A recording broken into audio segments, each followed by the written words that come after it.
Hey, Miguel Lloyd, host of Life on Circle Radio. We had to jump on here real quick because, of course, a lot going on out here in these Hollywood streets. As always, want to make sure you guys follow. This is what obviously everybody is talking about. Everybody's talking about Will and Chris, and I had to get the mama over here. She's sipping on her latte, whatever she got going on, and she dropping off the babies, and we had to jump on here real quick. First time tuning to Life on Circle Radio. Take subject matter off the headlines to dig a little bit deeper into it. All right, let's go. So the smack heard around the world. It was wild for people who've been living under a rock. Will Smith walked up on the stage as Chris Rock was giving his monologue, doing what comedians do. The dude been a comedian for 35 years or whatever, long time. And Will Smith didn't like what he heard. He made a joke about Jada, and then all of a sudden he hauled off and smacked Chris Rock. I personally thought that it was a joke when it first happened. I just did. I was just like, nah, this can't be real. This cannot be real that he did that. And I know kids over there driving, so hopefully he can stay connected. So anyway, what was your reaction when you first because I think you said you was asleep, right? Can you hear me, kid? I didn't know. Yeah, I was asleep. Yeah, I didn't. We got you. Okay, so there's a delay, so this is going to be super annoying this morning. But I was asleep, and I woke up in the morning, and it was all over Twitter because that's usually what I do in the morning. I check Twitter to see what's going on, and there it was. It was every single Twitter topic, and I was like, "This has to be a sketch." Tyler Perry. This is Tyler Perry. That's why not. So here's the thing. When I saw it, I was in here. I was done for the night. I think. I saw the What About Bruno performance, and that was good. That was my highlight of the night. And so when it came down to it, it was Trey was here, and she said, "Did you just hear that? See that Will Smith smacked Chris Rock?" I'm like, "What?" And so I go up on Twitter, and I see this video, and I just look at it. I said, "Hold on, that's fake. He really didn't just do that, right?" And so I kept looking at it. And then I heard, because of course the first feed I saw was the American feed. And American feed, they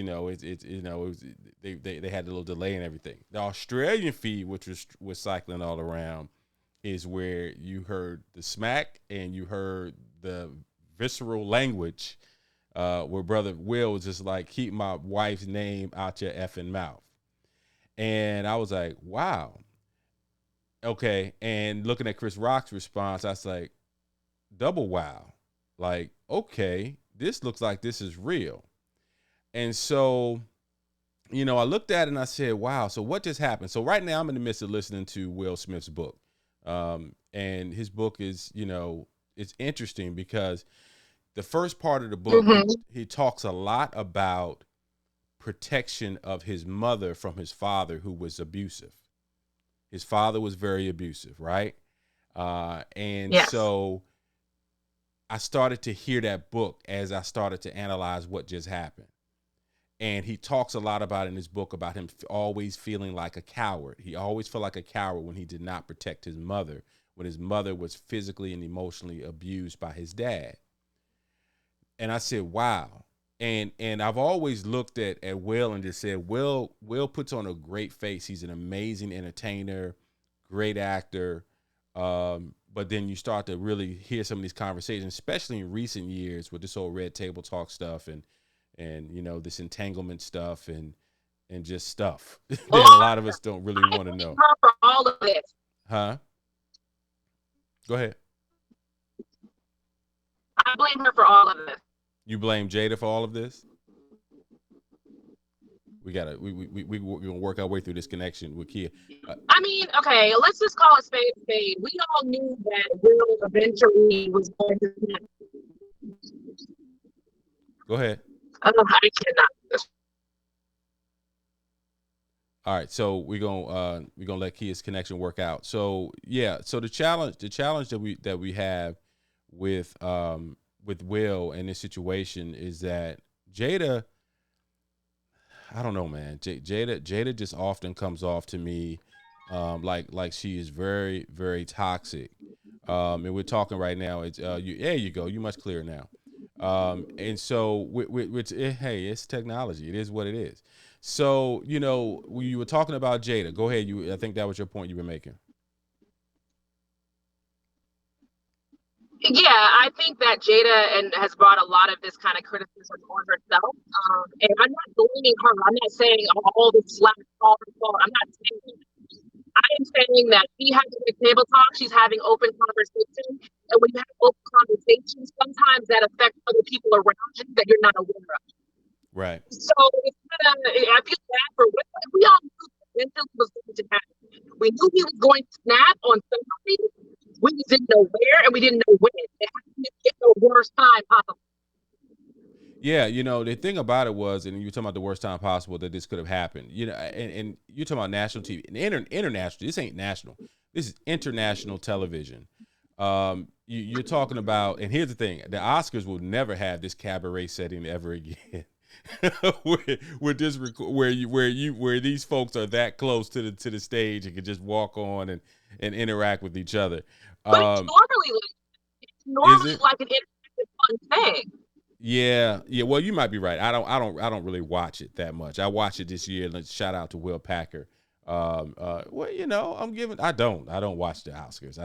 It always has been that award show that always did not give black films and black entertainment its due. I get it. Yeah, this year, shout out to Will Packer, your family, family, who produced this event, and he's also a member of the 100 Black Men of Atlanta class of 2015. So we got some pride there. And real quick, outside of the Will incident, this whole Oscars went off without a hitch. It was perfectly produced. It was beautiful. Yeah. From what I saw, I did watch more of it than I've watched in a long time, and I thought it was very well done. It definitely felt very, you definitely felt like we were invited to the party. D Nice was the DJ, and he had the music going. I heard a speech from Questlove. His documentary won an award, and he was tearful.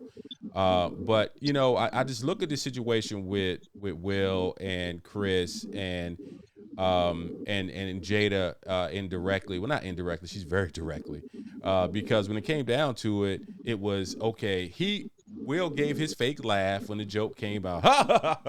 He looked over at his wife like, "Uh-oh, all right, I got to deal with this."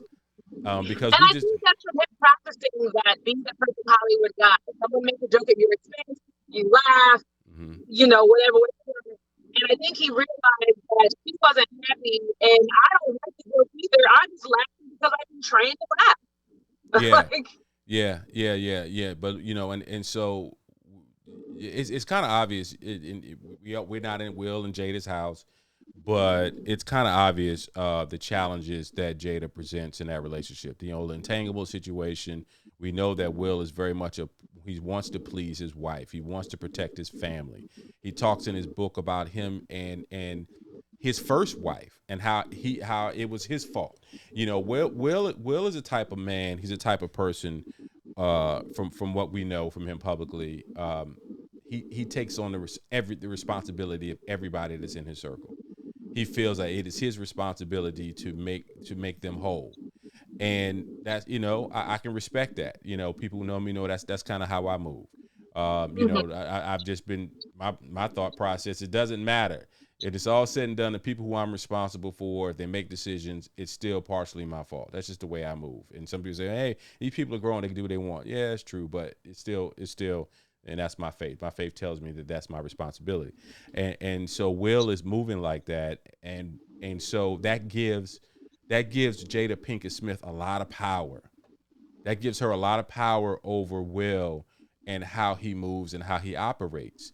And go ahead. I mean, before we start talking about Jada, let's get back to the actual slap incident. Uh-huh. We all thought it was real. He slaps him, He overhand smacks him like a pimp smacks a prostitute who didn't bring home all the money. So It was the and he spat. finally off his butt back to his seat. He sits down and then Yeah, he scream from the audience. yeah. And to me, you need to do one or the other. In front of the audience, it's like you can't do both. Well, evidently you can because he did. So, Like I get it. You don't condone violence at all whatsoever. yeah. But we all kind of get why he didn't have he was doing it. But the Oscars should have let him stay. They should have been like, yo, we gotta go. We love you. You're probably going to win so but you gotta go. Is that not fair? The Oscars didn't. The Oscars didn't know what to do. Nobody knew what to do. Like, like, has this ever happened? Like, ever? Like, can we ever think of outside of the doggone Source Awards where Cass was acting up back in the? This is something that just they didn't have any contingencies for this, and they knew his other thing. They knew that Will Smith had won that award, so they couldn't put him out. Yes. And then all of a sudden, that would have made the story even worse, right? And then of course he gave his great speech and all of that. So here's the thing: when you look at it, but here's a challenge I have with this thing with this social capital. There was a lot of social capital that was spent last night. I mean, on whenever it was Sunday night, and it's going to reap benefits financially for everybody involved. Everybody involved is about to make some more money. Will's big book is getting more sales. Chris Rock and Kevin Hart are going on tour this summer. So I don't expect Chris Rock to say nothing. That's a weird combo. Not really. They're both self-deprecating humor type of guys. Chris Rock is going to benefit from being on the stage. Kevin is the biggest guy out there right now, which is kind of ironic. Him being very short. Did you catch that?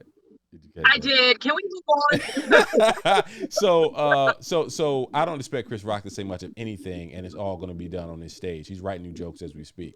I've spoken to some friends of mine who are comedians, professional comedians, and my immediate thought is that there's a whole lot of legal pads that are getting torn up right now because they're not writing some of the jokes they would normally write. Because here's the thing: these are two Hollywood guys. It wasn't going to be a scrap. You know what I mean? People say, what if The Rock was up there? Will Smith would have done that. First of all, The Rock would have never made a crass joke like that. It's just not his style. But. And the joke was crass. And now Chris Rock is coming out saying he did not know that she had alopecia, which I get he might not have known. But also America saying that alopecia is a medical condition. It is, but let's not act like alopecia is cancer. Or some kind of terminal illness. Like it makes Black people very uncomfortable. I mean, I started dealing with it tiny bit after I had the kids. Half of my edges fell out. Because when you give birth, your baby does weird stuff. Like it gets uncomfortable. Right. But it's not some people make it seem like she has terminal cancer and that's why she's bald and he shouldn't have. Yeah. That's not the case. Yeah. Well, it is what it is. Life is about consequences, right? He thought that it was just going to go. It was going to fly. It was just going to be a bad joke. Maybe they'll battle it out on social media, which is that social capital piece that we talked about.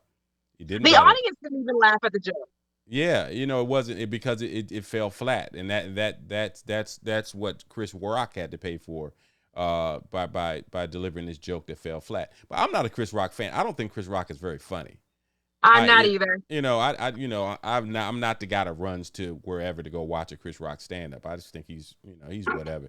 He really was that guy, that black guy that all the white folks loved because he told all the black jokes, right? He let them peer into our community, and he was the accepted guy. Dave Chappelle took that spot. So now Chris is trying to get his career back where it was, in my opinion. But even this joke though was confusing, considering he had that documentary about how important black hair is to black women. Right. It doesn't make any sense. Right. Social media doesn't make any sense right now. Social capital, the way people are moving, and the benefits that you don't have to go through a publicist, you don't have to go through anything else besides turning on a camera and talking, and then let it land where it's going to land. It's going to land where it's going to land. And so this is the biggest stage that any of these folks are going to be on. We knew that Will was more than likely going to win this award, and it's Will Smith, it's Chris Rock.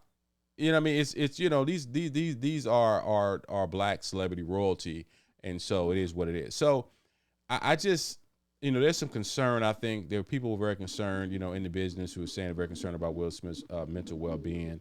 Now I'm seeing memes. I haven't confirmed it that now they're talking about producing a Red Table Talk with Jada and Will about this, which is no, just stop with the Red Table Talk. I was putting that Red Table out the window. Y'all need to stop Red Tables. Just do what most people do. Call Auntie Oprah. Y'all go sit down with her in an appropriate setting. Stop doing that stupid Red Table. yeah, But I think what this morning is about Will Smith now being labeled as toxic masculinity and violent. That to me, what he did was messed up. He should have hit him. But let's not label on this man for one mistake when he has had a perfect career for darn near 30 years. Yeah. That toxic masculinity thing it's a real thing when it's a real thing. This was a situation because it's the same people who are calling out toxic masculinity would also have called him out if Jada would have made a stink about it and said he didn't protect me. So it's always going to be something. We're at a place now. There's always going to be an opinion one way or the other, and people are going to run with it. When it's all said and done, he shouldn't have done it. He should have handled it backstage. He could have easily walked up on Chris Rock backstage and be like, bruh, I'm gonna tell you for the last time, don't talk about my wife no more. Backstage. But not in front of the whole daggum world. Not in front of white people. That's I think a lot of black people's main issue. You did this in front of white people. You remember a couple years ago when Nicki Minaj and Cardi B got that physical fight at some fashion thing? You remember that? When Nicki Minaj did what? Got into a fight with Cardi B? No, I wasn't paying no attention to them scrapping, no. You are so old. Yeah, so it is what it is. Cardi B and Nicki Minaj got into a physical altercation at a very giant fashion event. Okay. There's no footage of this. There's like great footage, and Cardi B out with a knife in her forehead. That's all that's ever been known about this physical fight. Oh, really? I was like that. Okay. But if fought Chris Rock at the governor's ball where there's no cameras, this would have been wrong. Yeah, it would have been just in front of everybody. It would have been legendary. It would have been, you heard, and we'd be like, yeah, whatever. Did it really happen? Did it not happen? Yeah, okay, whatever. When it's all said and done, we know this happened. Yeah. This is going to go down in infamy. I think it's going to change the way these type of public events are produced forever. Unfortunately, I think it's going to change the way some comedians are going to move. And if it doesn't change all of this, we are in a world of hurt because it's all about moving the needle. It's all about moving the curve. And the curve now has been moved to the point where people are like, okay, Will Smith. Now we're talking about Will Smith. Will Smith, who's considered Mr. Perfect. We're talking about the guy who's considered, this is something that if that would have happened with Mike Tyson, or if that would have happened with, somebody at a different level. Will Smith, as you mentioned, has spent the last 35 plus years of his career creating this perfect persona of this guy who takes so much crap. I'm telling you, and I'm not selling his book, but I am. If you listen to his book, this didn't surprise me because I'm listening to his book, his audio book, where he's reading it himself. And so the emotion, the inflection, the stories that he's telling, he talks about how when he used to be on tour, people thought he was soft, and they was fighting in every town that they went into because they would challenge him. And he kept some knuckle. He kept, Charlie Mack first out the limo. He, Charlie Mack 6'5" and is a head buster. So he said that was the way that he moved. Now everybody, kind of embellishes the story sometime, but I believe him in this scenario. So he got challenged and he showed. Now that's also not forget that this is the same guy who trained to be Ali. This is the same guy. So it's not like that he can't Hollywood fight. Because I ain't going to front. That slap looked like a Hollywood slap. Looked like something that looked like it's something that they taught him how to slap, so people don't get hurt, on a movie set. That's the way it looked. I agree with you too. I mean, he gave him an open palm smack. Right. it was kind of like you could have punched him in the face. Yeah, Like, you could have. the open palm smack was definitely to disrespect him. Like, okay, because he smacked him and then fixed his vest and went back to his seat and sat down. Like, now It was what? kind of. You I'm not gonna lie. said it was kind of sexy. Because he did him, and then he nicely fixed his jacket, Yeah, and then gallantly brought back to his seat. and gathered himself, went right back there and sat down, and still got back to his seat. And Chris Rock had to be like he just smacked him, they shot at me, okay. And then when he got back to his seat, his real anger came out because the whole thing to me, the smack was a show. The smack was the show. By the time he got back, if he would have been as mad when he got back to his seat as he was when he smacked Chris, it could have got real ugly. That because when he got back to that seat, he was lip quivering and keep my wife's name out your effing mouth. Yeah. But Like, you know whoa. why that happened? Because Chris was trying to plead his case. And there wasn't a time for you to plead your case about your stupid joke. Yeah. It was time to shut up. It's time to shut up. So anyway, all right. So anyway, that's what we had to jump on here real quick. We had to talk about, and it looked like you just pulled up in your driveway because your picture is perfect now. You didn't connect to the Wi-Fi. You know, you at the house. Yeah. I know. And then she tightened. Then it tightens up on it. So that's that switch technology. We go ahead. We're gonna go ahead and wrap up. So anyway, appreciate y'all. You know, it's this is going to be interesting to continue to follow. I know we're all tired. They talking about on sports shows, news shows, entertainment shows, pop culture shows, Life Full Circle. Everybody want to talk about it. Will Smith's one of the biggest stars in the world. I ain't canceling Will. You can forget that. I ain't canceling Chris, but I'm not a huge fan anyway. But I'm not canceling Chris No. either. You know, let them people work out their business. But Jada, man, Jada got to take it easy on this brother, man. Jada got to take it easy on this guy because this public embarrassment is getting kind of habitual now, and it's causing him a lot of mental distress. And to everybody who's all big on the mental health, can we establish how hard this has been on Will mental health wise? How's he supposed to handle all this and be the perfect Hollywood guy? So that's for another conversation. Right. We'll have another conversation on mental health on that because that is tough. Will Smith is cracking in front of us as we speak, and that's something that we pray that his brother tightens it up. All right, Life Full Circle Radio. Follow us on YouTube, Facebook, all that good stuff. We'll holler at y'all next. Well, it won't be a Sunday because spring break, so we'll circle back around. Peace.